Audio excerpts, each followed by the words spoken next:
There is a story the old Ojibwe told long before the mining companies arrived, a story about strangers who came across the great water, dug into the rock of an island in Lake Superior, and then vanished so completely that when miners rediscovered their work thousands of years later, they found the tools still lying where they were dropped.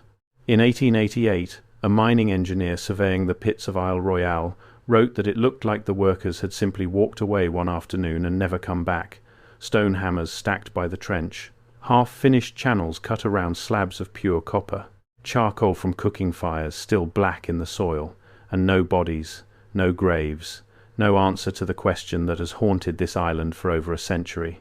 Who were they? Where did they go?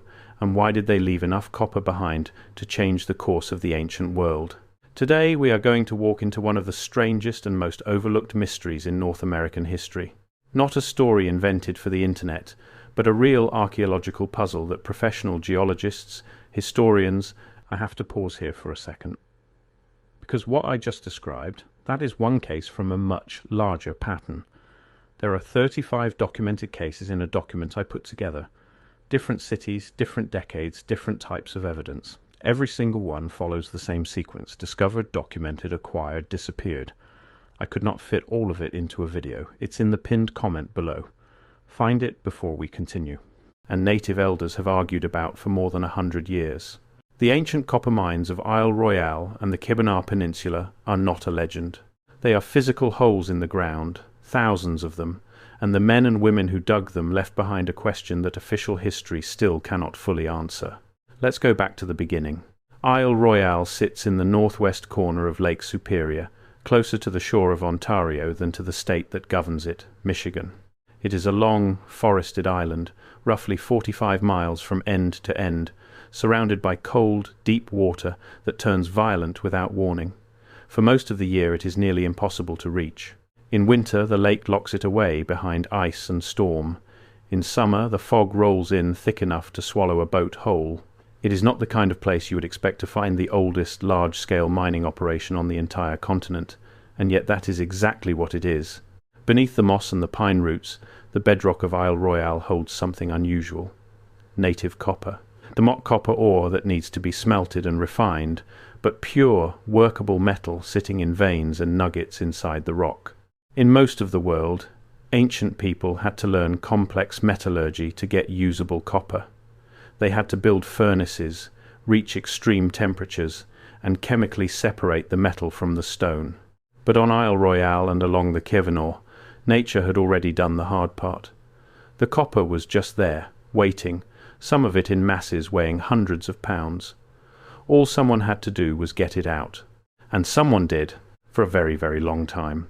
When European settlers and American mining companies pushed into the Lake Superior region in the middle of the 1800s, they expected to find untouched wilderness. Instead, they found the land already scarred by mining. Everywhere they looked along the copper ranges, they found pits, shallow depressions in the earth, sometimes just a few feet across, sometimes running in long connected trenches. At first the settlers assumed these were natural formations, or maybe the work of animals, but then they started climbing down into them, and what they found changed everything. Inside the pits were tools, thousands upon thousands of stone hammers, rounded beach cobbles carried up from the lake shore, many of them grooved so they could be tied to wooden handles. In some locations the hammerstones were piled so thick that early miners hauled them out by the wagon load and simply dumped them aside as debris. There were copper chisels, wedges, and knives. There were the remains of wooden tools and levers, preserved in the wet ground. And in the deeper pits, where water and mud had sealed everything away from the air, there were signs of enormous effort. Whoever these miners were, they had figured out how to break solid rock apart to reach the copper inside. Their method was ingenious, and it required patience most modern people can barely imagine. They would build fires directly on top of the copper-bearing rock, heating it for hours until the stone was searing hot. Then they would throw cold lake water onto it. The sudden shock of temperature would crack the rock, splitting it along fracture lines. Then came the hammering. Crews of workers would pound at the cracked stone with those grooved cobbles, blow after blow after blow, slowly chasing the copper vein deeper into the earth. When they exposed a mass of pure copper, they would work around it, undercutting it, prying it loose with wooden and copper levers until the metal could be lifted free. Think about what that daily life must have looked like. A crew arrives on the island in the short northern summer, having crossed miles of open, unforgiving water in bark canoes loaded with supplies. They set up camp near a known copper zone. Then the work begins, and it is relentless. Gathering firewood, carrying water up from the lake in bark containers, building and tending the fires that heat the rock, breathing the smoke for hours, waiting for the stone to reach the right temperature, dashing the cold water and listening for the crack. Then the endless hammering, hour after hour, arms burning, hands blistered, the sound of stone on stone ringing across the water. And this was not one person. This was organized labor, dozens of people working in coordination, some tending fires, some hauling, some hammering, some working the copper free. Someone had to feed them. Someone had to lead them. Someone had to know which veins were worth chasing. This was a society, not a handful of wanderers. And they were skilled. The grooved hammerstones were not random rocks. They were carefully selected beach cobbles of the right hardness and shape, deliberately grooved so a handle of split wood and rawhide could be lashed around them. When a hammer shattered from use, and they shattered constantly, it was tossed aside and another was picked up. That is why the pits are choked with broken hammerstones. Each one represents a burst of human effort, a tool worked until it failed. Multiply that by the thousands of hammers in a single pit, and by the thousands of pits across the region, and you begin to feel the true weight of the labor buried in this landscape. It is almost beyond counting. The copper tools they made from the metal they extracted are their signature. Chisels, wedges, gads, and spuds, hammered cold and then annealed by heating and cooling to keep the metal from becoming brittle. They understood, through pure experience and generations of trial and error, how the metal behaved. They knew that copper worked too hard would crack, and that heating it restored its workability. That is real metallurgical knowledge, arrived at independently on a remote island thousands of years ago. No textbook, no teacher from across the sea. Just patient human intelligence applied to the rock, season after season, century after century. One of the most famous discoveries came from a pit on the Minnesota mine site on the Keweenaw, and yes, that older spelling with one N is correct. In 1857, miners breaking into an ancient working found an enormous mass of native copper. It weighed over 3,000 pounds, and it was sitting elevated, propped up on a cribbing of timber, as if the ancient miners had spent years slowly raising it out of its socket in the rock and then, for reasons no one can explain, abandoned it just before hauling it away. The surface of that copper mass showed the marks of ancient tools. It had been worked. Sit with that image for a moment. A crew of people spent an unknown number of seasons, maybe generations, prying a 3,000-pound treasure out of solid rock. They cribbed it up on logs, inch by inch, until it was almost free. And then they walked away and never returned. The timber that held it up had rotted and been replaced by later hands, suggesting the work spanned lifetimes. What could make people abandon that much wealth, that close to the finish line? That question is where the mystery truly begins. But before we get to the theories, we need to understand the scale of what happened here, because the scale is genuinely staggering. This was not a handful of people scratching at the surface. Along the Keweenaw Peninsula and on Isle Royale, researchers have identified thousands of these ancient pits, in some areas running in nearly continuous lines for miles. On Isle Royale alone, one survey in the late 1800s counted around 1,000 mining pits concentrated in the island's copper zones. Estimates of the total labor involved run into the hundreds of thousands, even millions, of individual working hours. And this went on for an astonishing length of time. Radiocarbon dating of charcoal from the ancient fire pits, along with dating of wooden tools and organic material found in the workings, points to mining activity stretching back thousands of years. The most widely cited estimates place the beginning of large-scale copper extraction here somewhere between 4,000 and 6,000 years ago. That would make it one of the oldest metalworking traditions anywhere on Earth, rivaling and in some cases predating the famous metal cultures of the ancient Mediterranean and the Middle East. Let that sink in for a second. While the pyramids of Egypt were still centuries from being built, people on a fog-bound island in the middle of a North American lake were already running a sophisticated, organized copper mining operation. That is not a footnote. That is a rewrite of how we think about the ancient Americas. So where did all that copper go? This is the part of the story that keeps historians up at night. Because when you add up the ancient pits, the volume of rock moved, and the size of the copper masses that were clearly extracted, you get an enormous quantity of missing metal. Some researchers have tried to estimate how much copper was removed from the Lake Superior region in ancient times, and the numbers they arrive at are difficult to reconcile with the archaeological record of where that copper ended up. Here is the tension. Copper artifacts made from Lake Superior metal have been found across a huge swath of North America. The people archaeologists call the old copper culture produced tools, spear points, knives, awls, fish hooks, and ornaments, and these objects have been found from the Great Lakes down into the Mississippi Valley and beyond. Later native cultures, including the mound building societies, prized copper and traded it over vast distances. There is no doubt that indigenous North Americans mined this copper, worked it with real skill, and moved it through trade networks that stretched across the continent. That part is solid, established archaeology. But some observers, looking at the sheer estimated volume of copper removed from those thousands of pits, have argued that the known native artifacts do not account for all of it. If far more copper came out of the ground than can be traced in the archaeological record of the Americas, they ask, then where is the rest? And that question has given rise to one of the most controversial theories in this whole field. Some writers have proposed that the missing copper crossed the ocean, that ancient seafaring peoples from Europe or the Mediterranean, cultures hungry for copper and tin to make bronze, somehow reached the Great Lakes, mined this metal, and shipped it back across the Atlantic. Proponents point to the Bronze Age, when Old World civilizations consumed staggering amounts of copper, and they ask where all that metal came from. They point to old legends of distant lands rich in metal beyond the Western Sea, and they tie it back to those persistent stories, like the one in our title of bearded strangers who came from across the water, worked the rock, and disappeared. Now, I want to be completely honest with you here, because you deserve honesty, not hype. Mainstream archaeology firmly rejects the idea that ancient Europeans mined Lake Superior copper.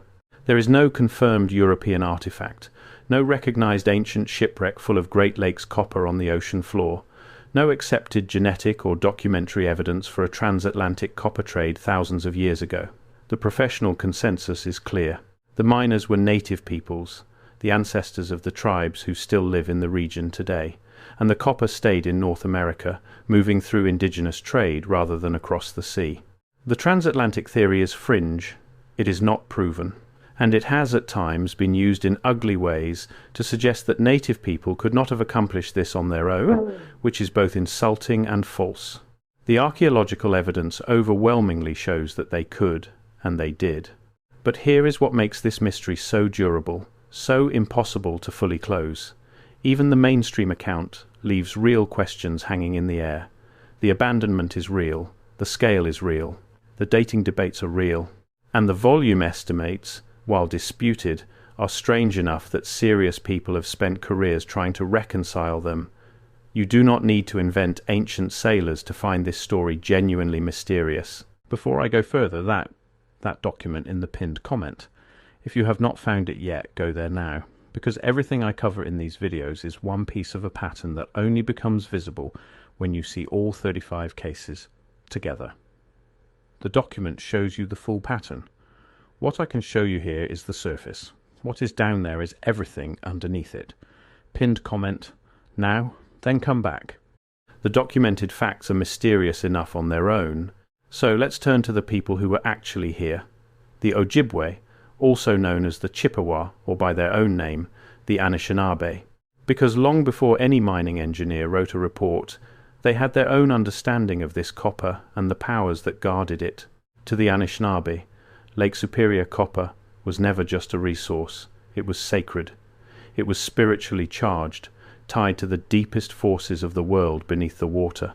Copper was used in ceremony, carried in medicine bundles, and treated with a respect that went far beyond its practical value.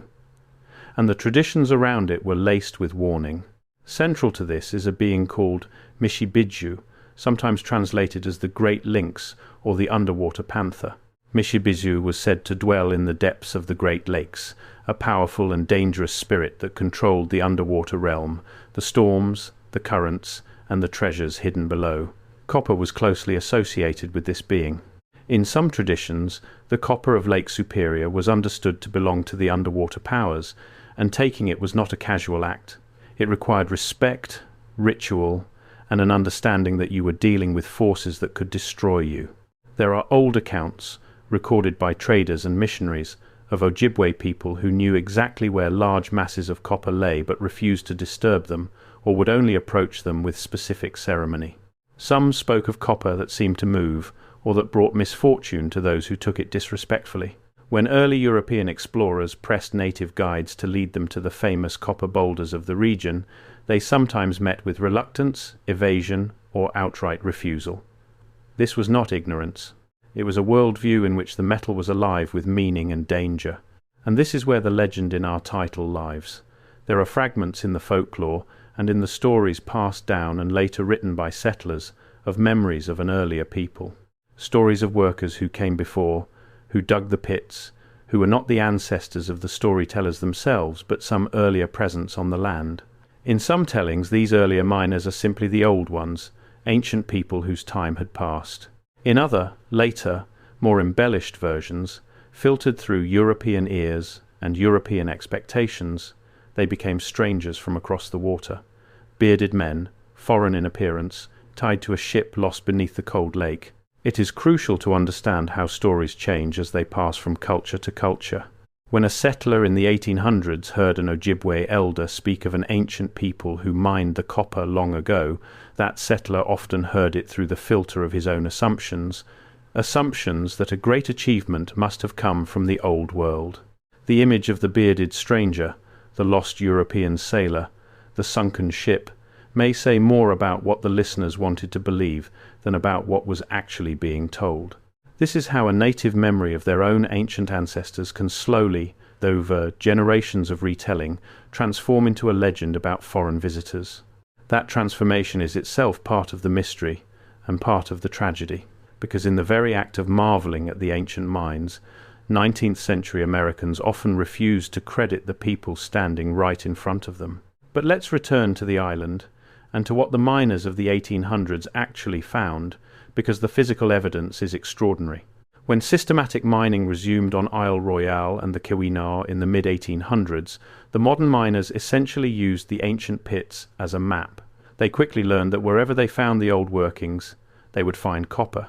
The ancient miners had already located the richest, most accessible veins. In a very real sense, the ancient miners guided the modern copper rush. Companies followed the old pits like a trail of breadcrumbs leading straight to the metal.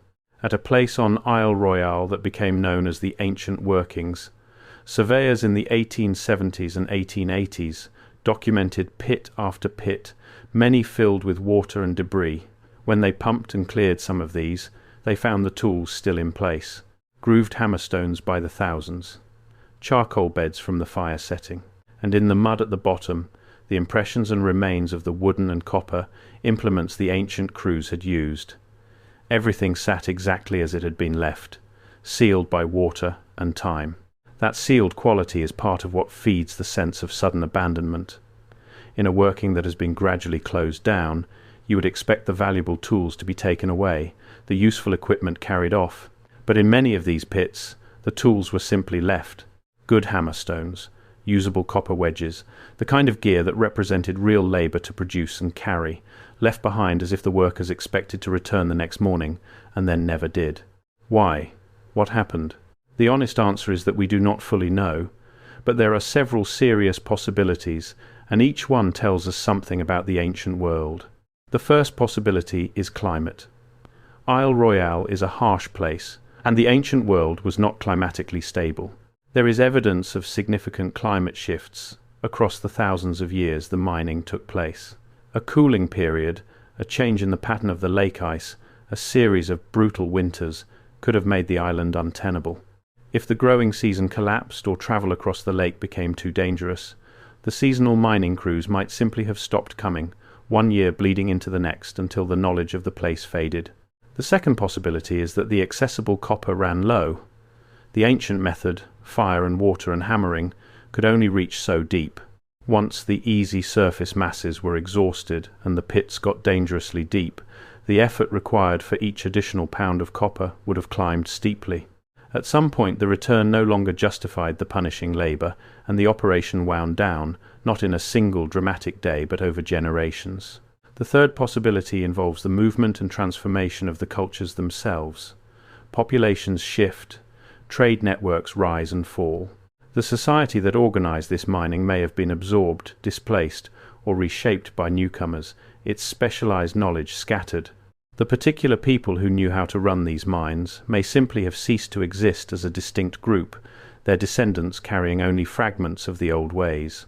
And then there is the possibility that keeps the legends alive, that something we do not understand happened here, that the abandonment was not gradual at all, but sudden, tied to some event, lost to memory. It is this gap in our knowledge, this genuine hole in the historical record, that mythology rushes in to fill. Now let's talk about that 1888 time frame specifically, because the late 1800s were the golden age of documenting these ancient mysteries. This was when serious observers were crawling through the pits with notebooks and cameras for the first time. Geologists and antiquarians of that era wrote detailed accounts of the ancient workings, and their descriptions still form the backbone of what we know. They measured the pits, they counted the hammerstones, they recorded the depth of the workings and the position of the tools. They interviewed the native people of the region and wrote down, however imperfectly, the traditions they were told. It was a strange collision of worlds. Victorian-era scientists, armed with the racial assumptions of their time, trying to make sense of a mining operation older than most of the civilizations they admired, on land whose indigenous people they were in the process of dispossessing. Their reports are a mix of careful observation and deep prejudice. They saw the achievement clearly. They just could not always bring themselves to attribute it correctly, and so, again and again, they reached for exotic explanations. Ancient Aztecs who had travelled north, lost tribes, seafaring foreigners, anyone, it sometimes seemed, except the ancestors of the people right in front of them. This is the intellectual environment that produced legends like the one in our title. A real ancient mystery, filtered through Victorian imagination, twisted by the racial politics of the frontier, and preserved in yellowed reports and half-remembered campfire stories. When we peel back those layers, what we find underneath is not a European shipwreck, it is something more remarkable, an indigenous achievement of astonishing scale and antiquity, hidden in plain sight, unrecognized by the very people writing it down. Let's go deeper into the copper itself, because the metal tells its own story. Lake Superior native copper has a distinctive chemical signature. It contains trace elements, particularly a specific pattern of silver and other impurities, that can sometimes be used to identify its source. When archaeologists analyze copper artifacts found at ancient sites across North America, they can, in some cases, trace the metal back toward the Lake Superior region. This is how we know the copper moved. Artifacts made from this northern metal turn up hundreds and even thousands of miles away, carried along ancient trade routes that connected the Great Lakes to distant peoples. The old copper culture, the archaeological name for the earliest of these metalworking peoples, produced some of the oldest worked metal objects in the Western Hemisphere.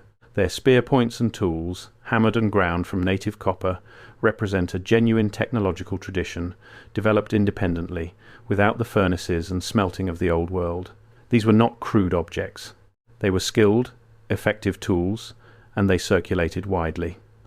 Then, in one of the quieter mysteries of North American prehistory, the large-scale production of copper tools declined. Later, peoples used copper more for ornament and ceremony than for heavy tools. The reasons for that shift are debated too. This is a landscape full of open questions, and every one of those open questions is a door that legend can walk through.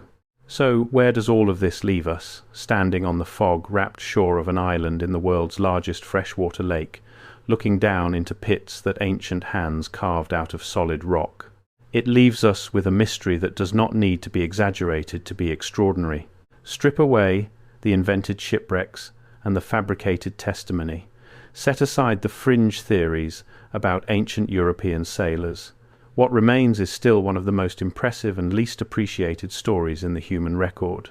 For thousands of years, generations of indigenous North Americans came to this brutal, remote island, learned to crack the very bedrock with fire and water and stone, and pulled from it a metal they held sacred. They did it without written records, without draft animals, without metal tools to start with, in a climate that could kill you.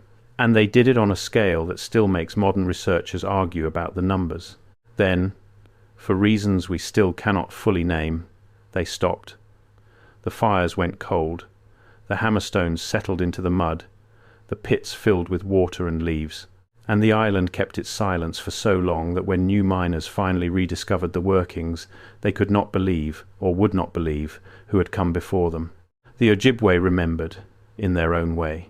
They remembered that the copper was powerful, that it belonged to the beings beneath the water, that ancient people had worked this land long ago.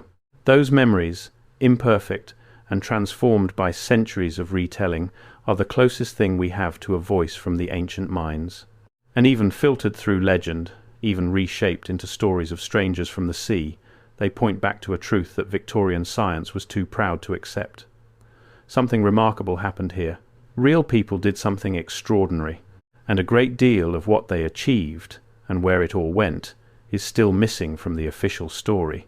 That is the real mystery of Isle Royale. Not a sunken ship full of bearded foreigners, but thousands of pits, thousands of tools, thousands of years, and a mountain of copper that history still cannot quite account for. The strangers in the legend may never have existed, but the questions they represent are absolutely real, and they are still waiting, down there in the cold, for someone to finally answer them. If a story like this fascinates you, the kind of history that hides in plain sight, that official accounts skim past and legend rushes to claim, then there is more waiting for you. The forgotten mines, the missing metal, the achievements written out of the record. This island is just one door. Behind it are dozens more, and each one asks the same haunting question. How much of the real past have we simply lost? Follow along, because next we are going to open another one of those doors. And what we find there is going to make you question the map of the ancient world all over again. The copper is gone, but the pits remain, the tools remain, the questions remain. And as long as they do, the island will keep whispering its riddle to anyone willing to stand on that cold shore and listen closely enough to hear the ancient stone hammers still echoing beneath the deep water.